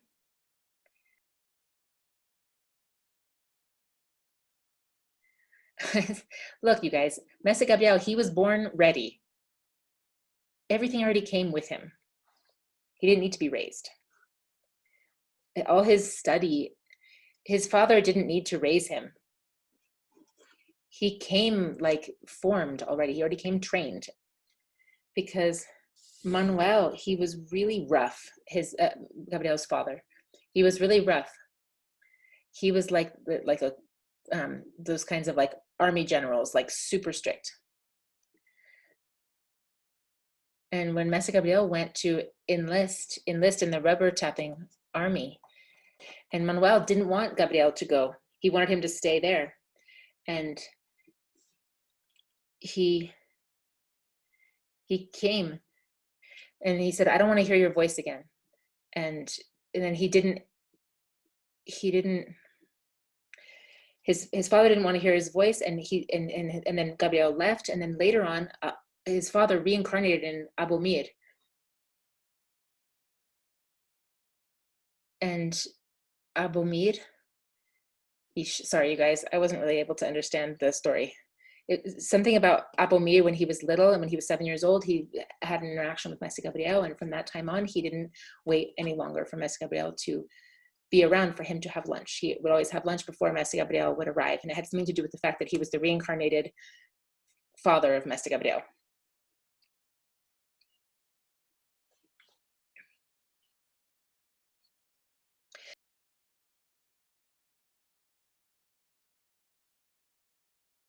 How is it when the children would ask for the bensa, the blessing, what were the words that would be said?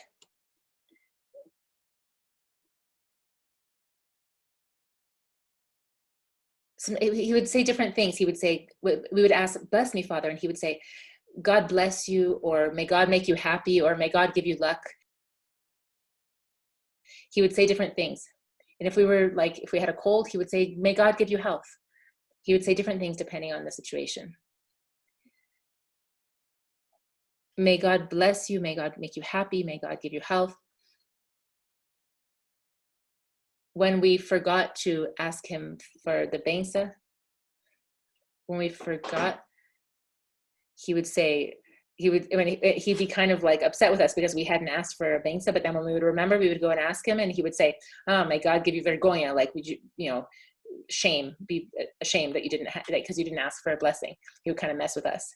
And Mestre Gabriel said, if we forgot to ask for the blessing, he would say to us, did you sleep in the same bed with me and wake up in the same room with me? And we'd say, no, sir. And he'd say, then how come you didn't ask me for a blessing? And then we'd say, oh, sir, I'm sorry, and ask for the blessing. Bless me, Father. And then he would say, may God bless you. There are people who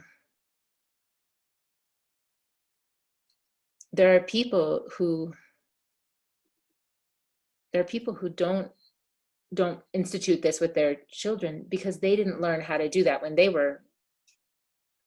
This is something that comes from, it's like an old thing from the old generations, from the Northeastern culture.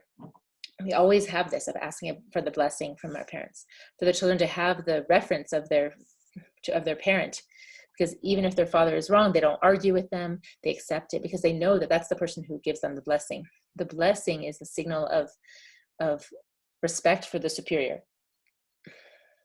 because the father and the mother are the superior for the child who's here on earth. Everything comes from the parents. They're who represent God for the child. And they say, good morning, Father, good morning, Mother, like, good morning, Mom, good morning, Dad. What is this? You're not my house guest. You're my child. Are you going somewhere? Are you doing this? Not you. You have to say sir or ma'am. This is from our culture, is to say sir, ma'am. But I'm not going to let go of this. at least in my family, from generation to generation, in my family, we'll be maintaining this. My grandchildren, they call me sir. They say, grandfather, you da da da da, and their mom already says, no, you don't say that to your grandfather. You say señor, you say sir.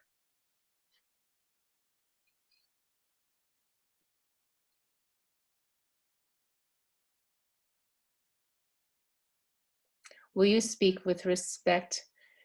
We speak with respect to the way that Mestre Gabriel treated animals.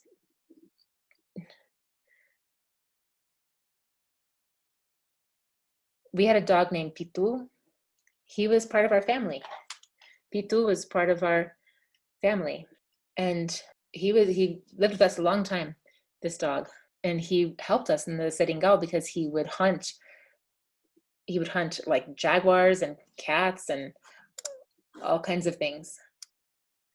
And the hide was valuable, and this dog, he knew everything about like the pigs and the jaguars and the cats, and he would catch all of them. And then we would get the animals and we would use their hide because their hide was valuable. And so he helped us to earn money because he would get these animals and then we would sell their hide. And he was a really courageous dog.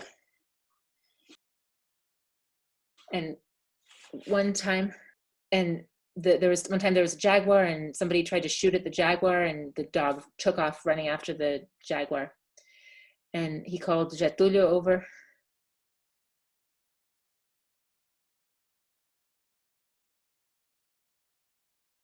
And the dog was wounded, and the wounded dog had to be put down. And the dog had lost almost all of its blood, and they were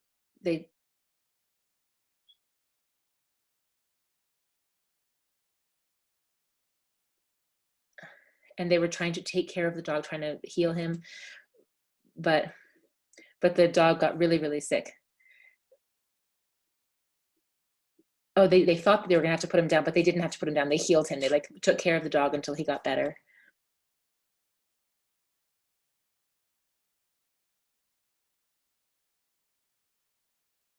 And one time we were going to get in the boat, and there were some hides of cat hides and jaguar hides.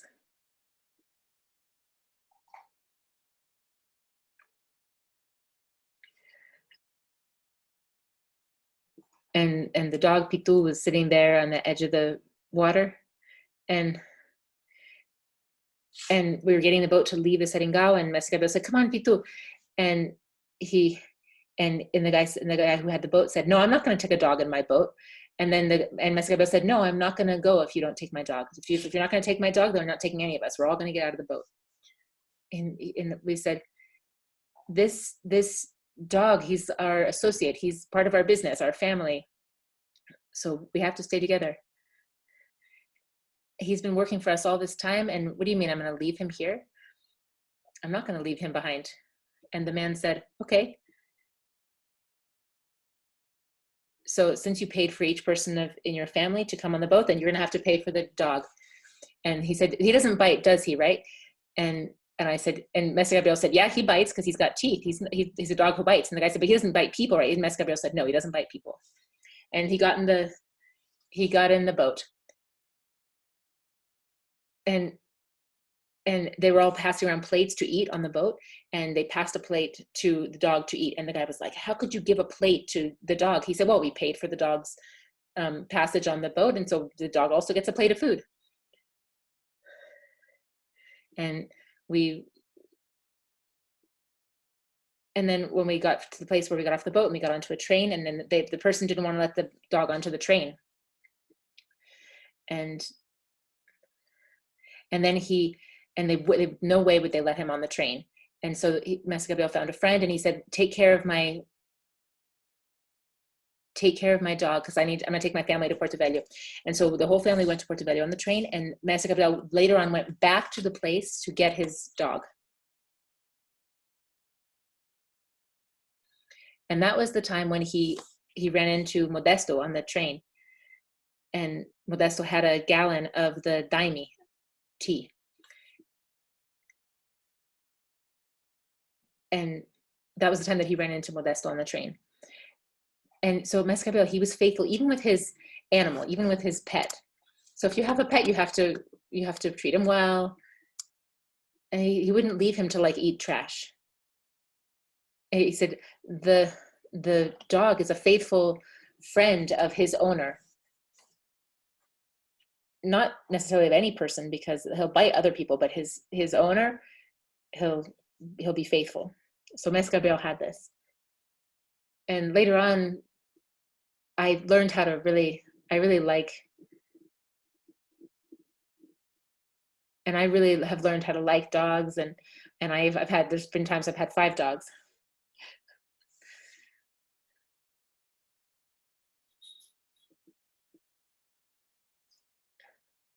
And there's even this guy, Messiva, who sent me another dog.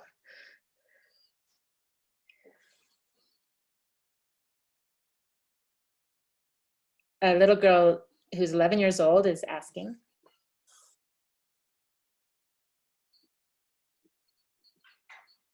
did Mestre Gabriel say anything about laziness? What Mestre Gabriel, I don't remember Mestre Gabriel saying anything about laziness, because he didn't have any laziness. There was no laziness around, because laziness is the enemy of courage. A person who's lazy, I'm going to give an example. For example, for this little girl,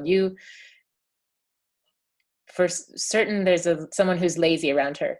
So I'm going to give a recipe to get rid of laziness from any person who's lazy. Anybody who's lazy, if they do this, this is going to cure laziness. So you take the João Branquinho and you mash it up, and you make it really, really green, and you take the João Branquinho plant and you mash it up, and then you put it into the man's underwear. And then as soon as the guy puts on his underwear, that guy is going to start jumping around, and he won't stop at all. He'll be jumping all over the place. And as soon as he starts getting lazy again, then you get the João Branquinho, you mash it up, and you put it in his underwear again. And then he's going to be working forever. He's not going to stop, because João Branquinho, there's no way that he's going to let João Branquinho is not going to let the guy stop and just be still.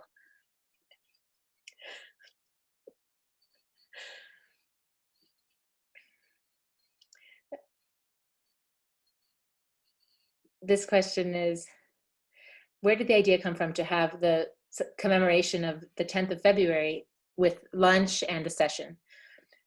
The answer is, the idea was Mestre Gabriel's. Mestre Gabriel would commemorate this date of his birthday. And it's there in the beginning of the documents, where it says that everyone can drink vegetal at the criteria of the Mestre on February 10th. It was the Mestre's idea.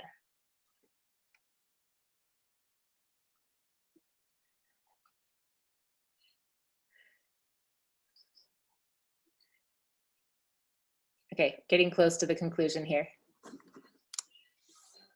We're already getting close to concluding. And I want to ask you, sir, to bring an orientation to our young people, to our children, to the sources of the União do Vegetal also, with respect to the valuing of life, valorização da vida, valuing life and how to live better. How can we take care of our health and our life?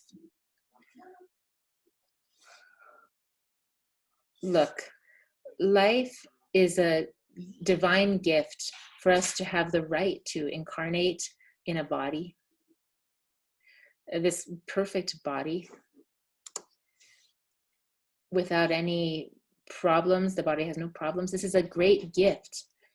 And for us to have this life, we have to take care of it, because there are many people, especially young people, and their consciousness, their memory is a little bit weak, and they get kind of depressed, because depression is a dangerous illness. And depression, it attacks people who have a weakness in their consciousness or weakness in their memory. What do you mean? What do I mean that they're weak? Because they have like a deception.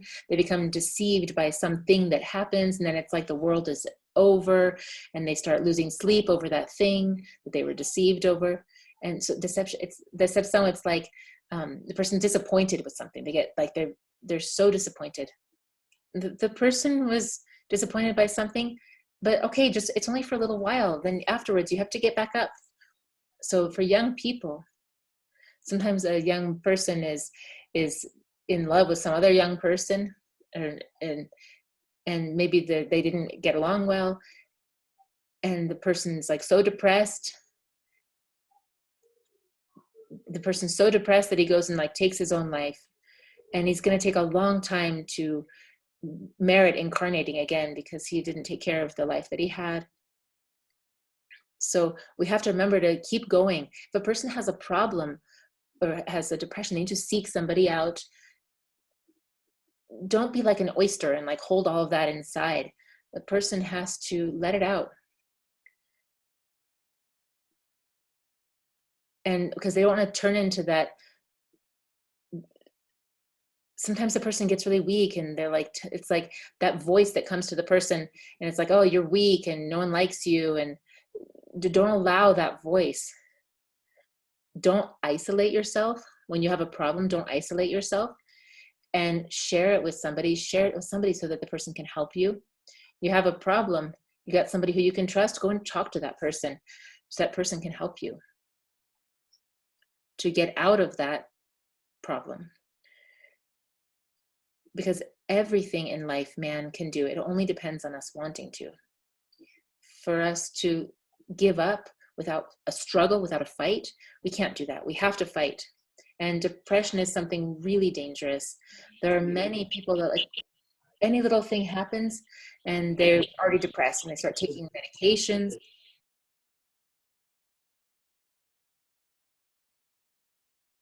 Really important to be careful with this. And the first thing that we have to do is take care of ourselves and know that we're capable. And, oh, the person doesn't trust me, I don't trust myself. No, if you can't trust yourself, you're not going to trust anybody. So first you have to believe in yourself, trust in yourself, and then trust in the Mestre, because then you're going to be able to get out of the problem. And seek resources, seek people who have the conditions to be able to bring some orientation for the person to be able to stand up after that. Because there's so many people that are just taking a medication. There's some people that they're born with like a mental disturbance. And then the issue is within the matter, within the body. It's an issue with the body because of something that they were born with. That's a different situation.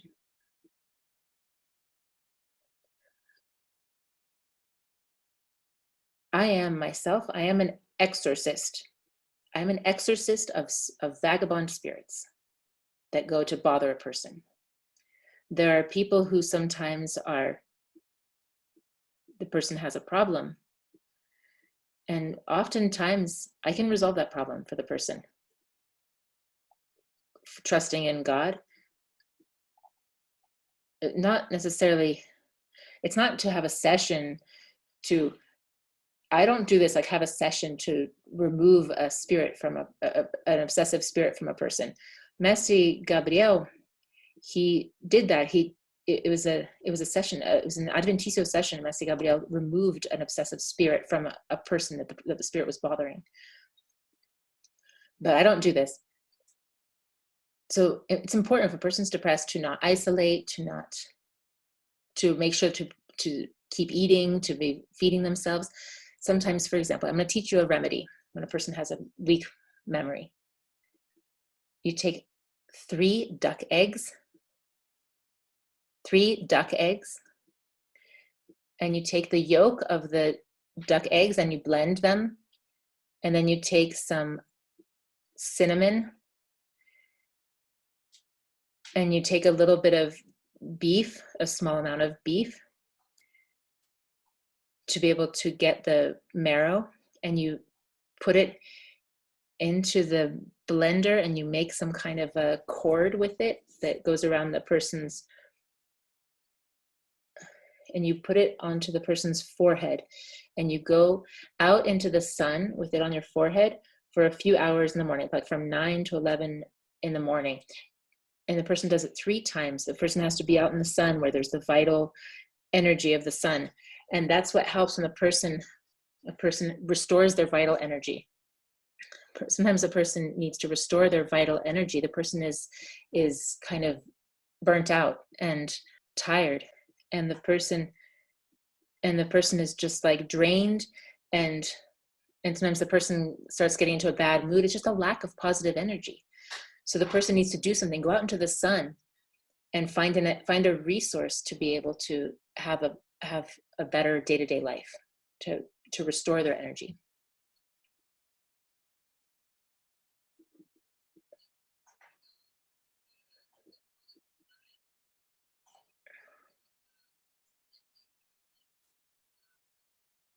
So we've already gotten, this is Leidina speaking again.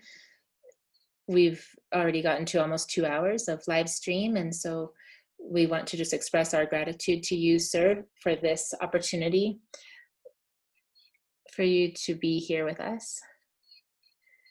We have 365 people watching. That's not even including our translation room. So there's even more people. It's an opportunity for people who are in the União do Vegetal, for people to be able to learn more about the União do Vegetal, learn more about the teachings of the União do Vegetal. And my gratitude to you, sir, for this opportunity that you're giving to all of us. And I'm happy that you accepted the invitation in honor of your father, Mestre Gabriel, for his birthday. And I just want to ask you one question before we conclude in the final considerations of this event. What is it that you're thinking about this whole idea of live stream? The person who's speaking right now is Conselheira Leidina. She's the one who's organizing the live stream.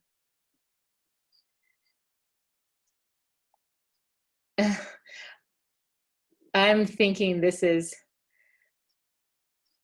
I can't even believe it. I'm appearing to like over 3,000 people, and kind of people that appear for like over 3,000 people are like politicians and stuff, if someone's elected. But I guess this is different. I'm here appearing to more than 3,000 people. I'm not a big friend of technology, but I already have WhatsApp, and I already have learned how to speak through WhatsApp with people, because if we're really interested in something, we learn how to do it. So many things I'm interested in, and so I learned how to do it. I wasn't so interested in it before, but now that I've been a representante, you have to have a cell phone, because it's never quiet. There's always somebody calling. One time a person called me and they're like, "Hello, Mestre." All of a sudden my pocket starts vibrating. And I'm like, "Yes, what it is? What do you need?" I said, "Oh, no, Mestre, I just wanted to know how you are." And I'd say, if you want to know how I am, you have to come to my house and see. And right now I'm out here and I'm dealing with my motorcycle, and I said, "No, you have to call me only when you really need something." and the poor guy, he was like, "Oh, I'm so sorry." Because from the place where I came from, the person who's the instructor body had to be always calling his mestre representante. And I said, "Oh, what is this conversation? People have to like call their mestre representante all the time. If you need to call me, you call me only when you need me. Don't just call me anytime, because I'm going to be busy doing something and I have to like deal with a cell phone." But there are people who, it's important, I have to call the mestre every day. No, that's not how it is. You don't need to call every day. So my brothers and sisters, I want to tell you all, like, I'm not calling you all the time, but I have consideration for you in my heart. Sometimes I just want to let you know that I'm here, I'm alive, here I am, and give you some news from me, and you all know that I'm doing well. So that's it. My friends, thank you so much for you to spend this time with me. I spoke about my experience, my own life, how I spent time with Mestre Gabriel as a father, as my father, and also how I understand him as a friend and as a husband and as a mestre in the União.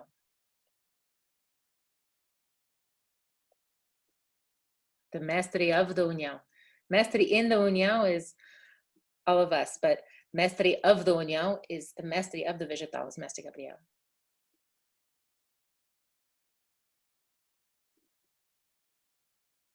So this is Conselheira Leidina again. She said, "Mestre Carmiro, there was a time when we had over 3,100 people listening to you, sir. And we have a bunch of questions and messages for you. And this live stream is going to stay up.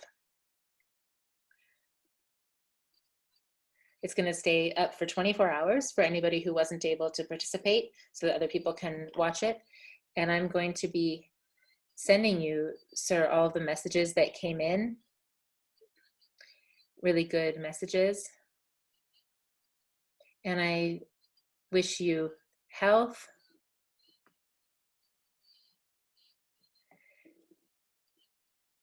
and thank you for passing these teachings to us in this good way. And I wish you all happiness and health in your life. And I also want to take the opportunity to express my gratitude to Mestre Carmiro Jr., who's the Central Mestre of the First Region, who authorized the spiritual orientation in partnership with the DMC to hold this live stream at this time. And express my gratitude to Conselheiro someone who is from the DMC in the region for all the work that he did for us to be able to be here. And gratitude to Alexandre Bueno from the Third Region.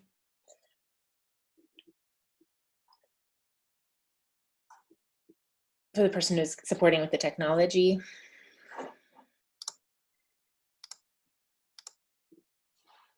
And my gratitude to Conselheiro Jean, who's the coordinator of the, okay, so she's thanking all these people. So I'll just tell you guys who are on the call on the English side here that I'm gonna be giving them this recording of the audio, and hopefully they'll be able to put it up and make it available for people to be able to see the live stream and listen to the recording of the translation during at least this 24 hours. I heard it was gonna be available permanently, so we'll see if they're able to keep it up longer than 24 hours. We'll send it out through the spiritual orientation. And Conselheira Legina is also saying that we also are grateful for being able to use the Altamente YouTube channel. This is a YouTube channel of the spiritual orientation.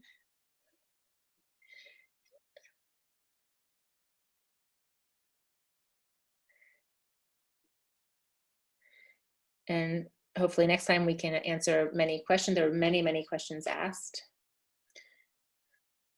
And as I said, we gave the priority for people who are asking questions related to Mestre Gabriel, since that was the topic for today.